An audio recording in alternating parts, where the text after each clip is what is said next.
Good morning, students. I am well here, and I hope all of you are also well at your home. All of you are studying. You must have started your studies again after the examination, the revision of examination. Students, today we are here to discuss the question answers of chapter number 6,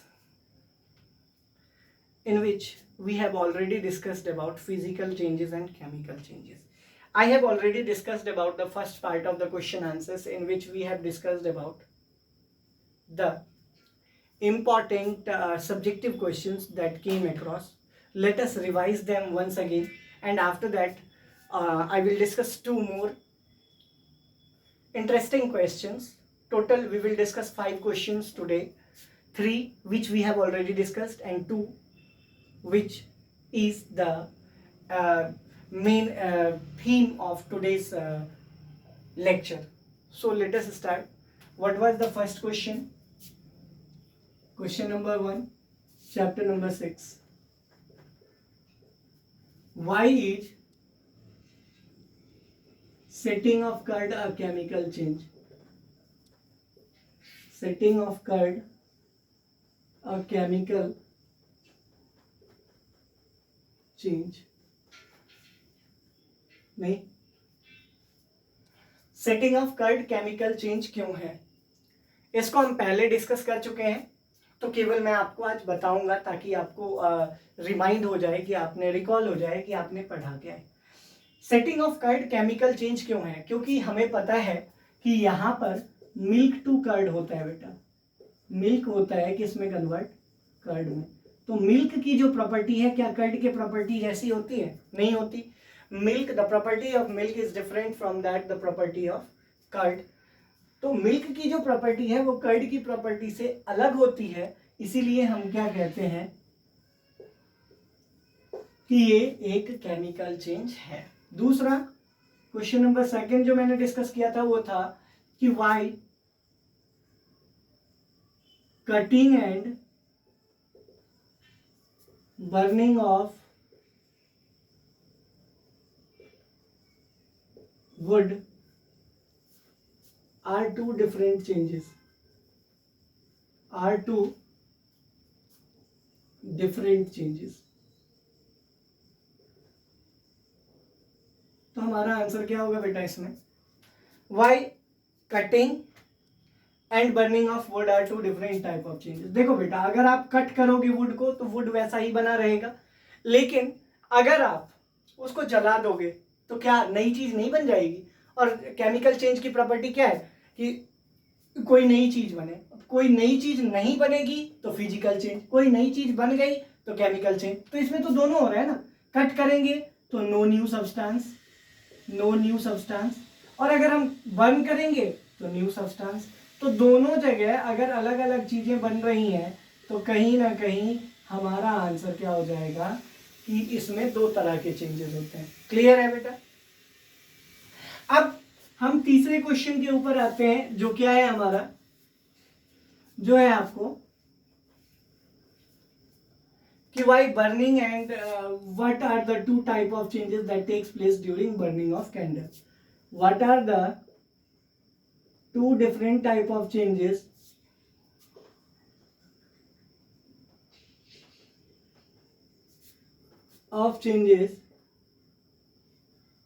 that takes place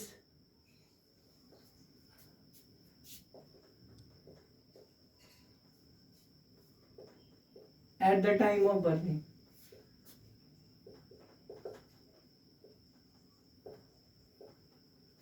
तो मैंने आपसे पहले ही बता दिया था, पहला क्या बताया था? Melting of wax. क्या है?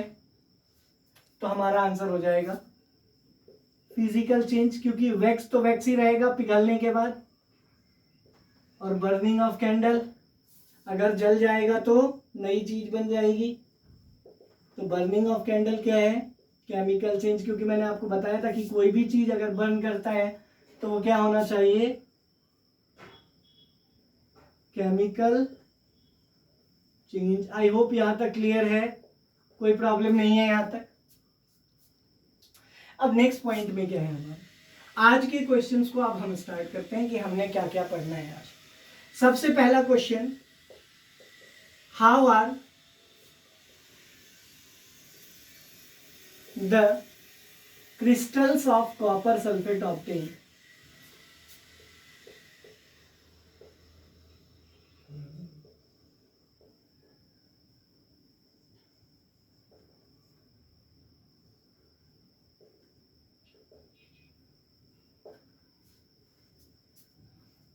ठीक है बेटा, कॉपर सल्फेट के क्रिस्टल को हम कैसे ऑब्टेन करते हैं वो क्वेश्चन ने पूछा है। इसके लिए हम क्या करेंगे बेटा, पहले मैं आपको एक्सप्लेन कर देता हूँ, फिर इसके डिटेल्ड एक्सप्लेनेशन को मैं वर्कशीट में आपको भेजूंगा।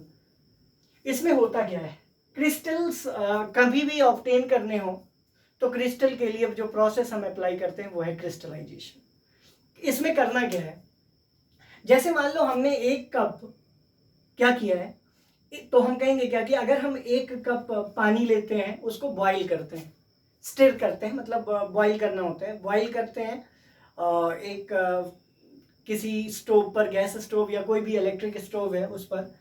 जब हम उसको बॉईल करते हैं और वो बॉईल करने लग जाता है, तब हम क्या करते हैं, उसमें डाइल्यूट H2SO4, डाइल्यूट H2SO4 जिसको हम सल्फ्यूरिक एसिड कहते हैं, वो उसमें डालते हैं। और उसके बाद कॉपर सल्फेट का जो पाउडर होता है उसको धीरे धीरे हम डालने लग जाते हैं, और तब तक डालते हैं जब तक वो बॉईल होता रहता है और थोड़ा सा हार्ड होने लग जाता है। क्यों, मतलब हार्ड होने का मतलब ये है कि जब तक सैचुरेटेड अमाउंट में, प्रॉपर अमाउंट में कॉपर सल्फेट ना पड़ जाए उसमें, तब तक हम उसको डालते ही रहते हैं उसमें। और जैसे ही हम डालते हैं तो उसको एक स्टेडी रेट से डालते हैं, स्लो रेट से डालते हैं। ऐसा नहीं है कि एक साथ ही हम डाल देंगे, नहीं, बिल्कुल प्रॉपरली उसको डालते रहेंगे ताकि वो उस समय तक उसमें जाता भी रहे और डिसॉल्व भी होता रहे। तो जब ऐसा डिसॉल्विंग नेचर आएगा उसका, तो वो धीरे धीरे उबलता हुआ पानी डिसॉल्व तो करेगा अपने अंदर, और डिसॉल्व करता रहेगा, हम स्लो रेट से डालते रहेंगे, तो एक समय ऐसा आएगा जब प्रॉपरली उसमें चीजें जो है वो घुल जाएंगे। उसके बाद हम क्या करेंगे कि उस बर्तन को उठाकर, जिसमें हमने गर्म किया है उस पानी को, कॉपर सल्फेट और डाइल्यूट सल्फ्यूरिक एसिड को, उसको हम नीचे रख देंगे। नीचे रख देने के बाद कुछ देर तक ठंडा होने देंगे, बिना उसको डिस्टर्ब किए। उस सॉल्यूशन को कुछ डिस्टरबेंस नहीं करना, बस उसको नीचे रखकर छोड़ देना है कुछ देर के लिए ताकि वो ठंडा हो जाए। अब जब कुछ देर बाद वो ठंडा हो जाएगा तो स्लोली स्लोली हम कॉपर सल्फेट के सॉल्यूशन को ऑब्टेन, क्रिस्टल्स को ऑब्टेन कर सकते हैं। आई होप ये समझ में आ गया होगा। एक बार फिर से मैं रिपीट कर देता हूं। हम क्या करेंगे कि हम एक पैन लेंगे, पैन मतलब होता है जैसे सॉसपेन की बात कर रहे हैं, सॉसपेन में जैसे एक कप पानी डालेंगे, उसको बॉईल करेंगे।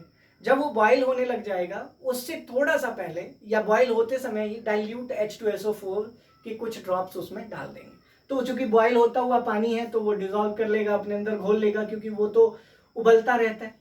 उसके बाद क्या करेंगे कि हम जो कॉपर सल्फेट का हमारे पास पाउडर है उसको स्टिर करेंगे, टीयर करेंगे, और उसको स्लोली स्लोली उसमें डालने की कोशिश करेंगे। ये नहीं एक साथ डाल देंगे, बहुत स्लोली स्लोली उसको डालने की कोशिश करेंगे, और साथ साथ वो घुलता चला जाएगा।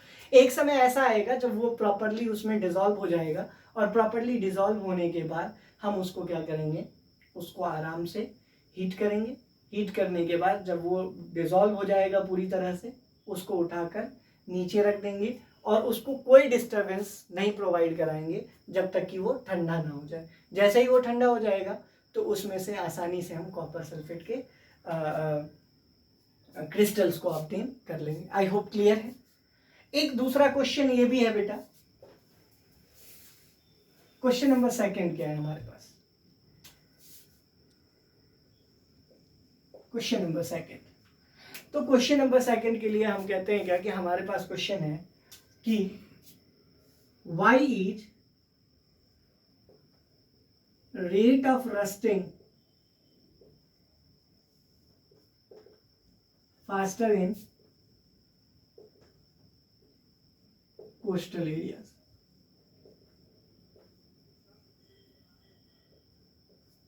नहीं, y is rate of rusting higher in coastal areas। देखो बेटा, ये जो क्वेश्चन है कि रेट ऑफ रस्टिंग क्यों हायर होता है कोस्टल एरियाज में, तो हम कहेंगे क्या कि वहां पर नमी ज्यादा होती है, मॉइस्चर ज्यादा होता है, जिसकी वजह से ऑक्सीजन वाटर के साथ डिसॉल्व करके और आयरन पर अटैक ज्यादा करता है, जिसकी वजह से रस्ट का फॉर्मेशन सामान्य तौर से ज्यादा जल्दी होने की वजह से क्या होता है, रेट ऑफ रस्टिंग जो है वो कोस्टल एरियाज में फास्टर होता है। एक बार ध्यान से सुनिए फिर से, हम कहेंगे क्या, rate of rusting is faster, rate of rusting is faster in coastal areas,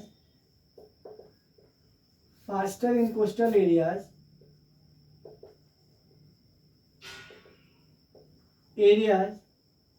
in comparison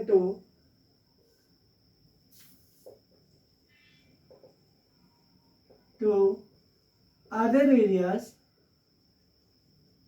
because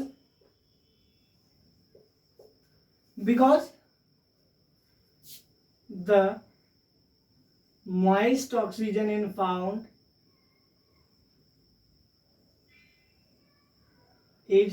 there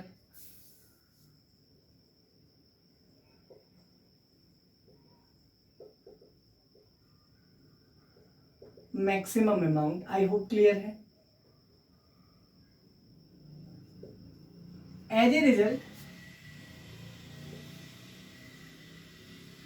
it reacts with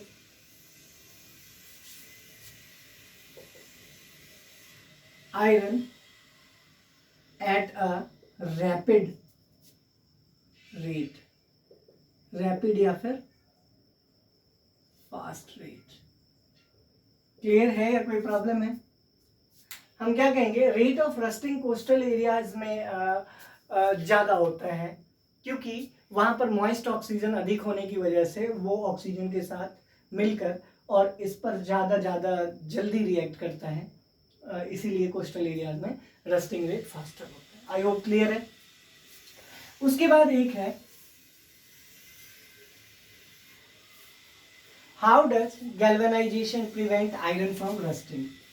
question number 3 जो आज का हमारा है वो है, हाउ डज galvanization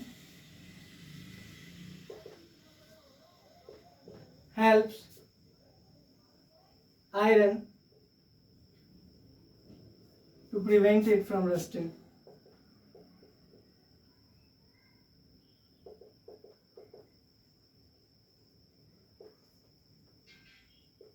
बहुत आसान क्वेश्चन है कि किस तरह से गैल्वेनाइजेशन जो है वो हेल्प करता है आयरन को रस्टिंग से बचाने में।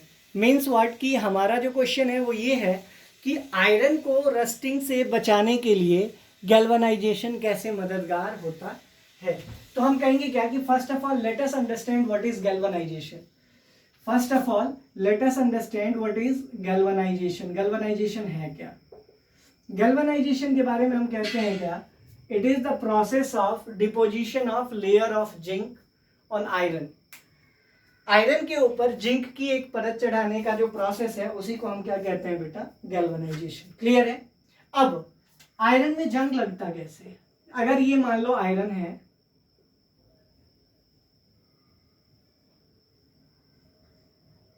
अगर ये आयरन है तो आयरन में जंग कैसे लगेगा? ये नॉर्मल आयरन है, इसके साथ ऑक्सीजन रिएक्ट करने लग जाएगा। ये क्या है? ऑक्सीजन। लेकिन अगर मैं यहां पर एक परत चढ़ा दूं, मान लो ये परत किसकी है? जिंक की। किसकी परत है? जिंक की। यही तो मैं यहां क्वेश्चन क्या पूछ रहे हैं कि गैल्वेनाइजेशन किस तरह से बचाता है आयरन को। अब मुझे ये बताइए बेटा कि इधर से मैंने जिंक प्लेट कर दिया, इधर से जिंक प्लेट कर दिया, और आपको पता है कि जिंक के साथ ऑक्सीजन जल्दी रिएक्ट नहीं करता है। अब मुझे ये बताइए कि यहां पर ऑक्सीजन जब आएगा तो पहले जब आ रहा था, नॉर्मली जब आयरन के पास आएगा तो डायरेक्ट आ जाता होगा, लेकिन यहां पर पहले इसको किसके पास आना पड़ेगा? जिंक के पास। क्या वो आयरन के पास पहुंच रहा है? नहीं पहुंच रहा। तो कहीं ना कहीं जिंक की परत चढ़ जाने से आयरन के संपर्क में आता ही नहीं है ऑक्सीजन, और आज जब वो उसके संपर्क में ही नहीं आएगा, उसके कांटेक्ट में ही नहीं आएगा, तो क्या रस्टिंग होगी? नहीं होगी। तो हम क्या कहेंगे कि गैल्वेनाइजेशन हेल्प्स आयरन, हम क्या कहेंगे कि galvanisation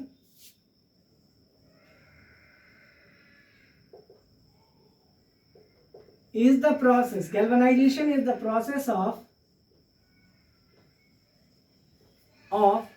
deposition of a layer of zinc on iron article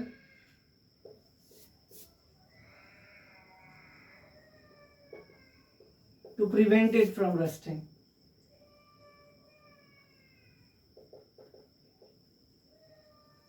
To prevent it from rusting. अब जब रस्टिंग से प्रिवेंट करते हैं हम इसको, तो हाउ, तो हम कहेंगे क्या कि zinc forms a layer over iron which does not allows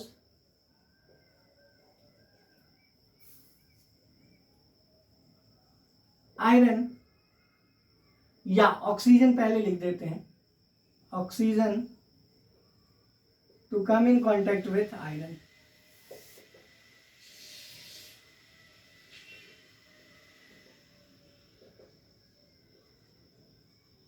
यहां तक शायद समझ में आ गया आपको. और इसी तरह से हम ये कहते हैं कि it prevents iron from rusting. Clear है. गैल्वेनाइजेशन एक ऐसा प्रोसेस जिसमें हम क्या कहेंगे कि galvanisation is the process in which the zinc forms a layer over iron so that oxygen would not come in contact with iron. As a result, it prevents them from rusting. I hope यहाँ तक clear है. ये एक question हमने ये भी discuss किया था कि कोस्टल एरियाज में क्यों रेट फास्टर है. तो उसका आंसर क्या है कि कोस्टल एरियाज में रेट इसलिए फास्टर है क्योंकि कोस्टल एरियाज में होता क्या है बेटा, मॉइस्ट ऑक्सीजन की अवेलेबिलिटी सबसे ज्यादा होती है. और आपको पता है कि रस्ट के लिए मॉइस्ट ऑक्सीजन सबसे उपयोगी चीज है. मॉइस्ट ऑक्सीजन के प्रेजेंस में बहुत जल्दी रस्टिंग हो जाती है. और इसी चीज को बचाने के लिए हम क्या कहते हैं कि अगर हम बात करें नॉर्मल एरिया की, तो वहां पर मॉइस्ट ऑक्सीजन मौजूद नहीं होता है, जबकि कोस्टल एरियाज में मॉइस्ट ऑक्सीजन की मौजूदगी की वजह से क्या होता है, तो हम कहेंगे क्या कि ऑक्सीजन ज़्यादा होने की वजह से वो रिएक्ट कर जाता है आयरन के साथ और बहुत फास्टली वो क्या करता है, रस्टिंग करने लग जाता है. जबकि दूसरे एस्पेक्ट में या दूसरे क्षेत्र में हम देखेंगे तो वहाँ पर पानी की उपलब्धता कम होती है, इसीलिए नमी भी कम होती है. तो ऑक्सीजन जल्दी से रिएक्ट नहीं करता और वो स्लोली या स्लो रेट से रिएक्ट करने की वजह से दूसरे एरियाज में रस्टिंग जो है वो थोड़ा सा स्लो होता है in comparison to coastal area. Copper sulphate कैसे ऑब्टेन करेंगे, पहले 1 कप पानी लेंगे, उसको क्या करेंगे, बॉइल करने के साथ ही हमने डाइल्यूट सल्फ्यूरिक एसिड उसमें डालना है. और उसके बाद कॉपर सल्फेट का जो पाउडर है उसको स्लोली उसमें हमें पुट करते जाना है. और जैसे ही वो सैचुरेटेड हो जाएगा तो उसको उठाकर और वहाँ से उस स्टोव से हटाकर नीचे रख देना है ताकि वो ठंडा हो जाए. और उस ठंडा होने के दौरान उसको हमें कोई डिस्टरबेंस नहीं पहुँचानी, जिसकी वजह से जैसे ही वो ठंडा हो जाएगा तो हम आसानी से कॉपर सल्फेट का जो क्रिस्टल है उसको ऑब्टेन कर सकते हैं. क्रिस्टल को ऑब्टेन करने का जो प्रोसेस है उसको हम क्रिस्टलाइजेशन कहते हैं. आई होप यहाँ तक समझ में आ गया होगा बेटा. जब हम नेक्स्ट क्लास में मिलेंगे तो 1 या 2 सब्जेक्टिव क्वेश्चंस और बाकी सभी ऑब्जेक्टिव क्वेश्चंस को डिस्कस करेंगे. Till then stay home, stay safe. God bless you. Thank you very much.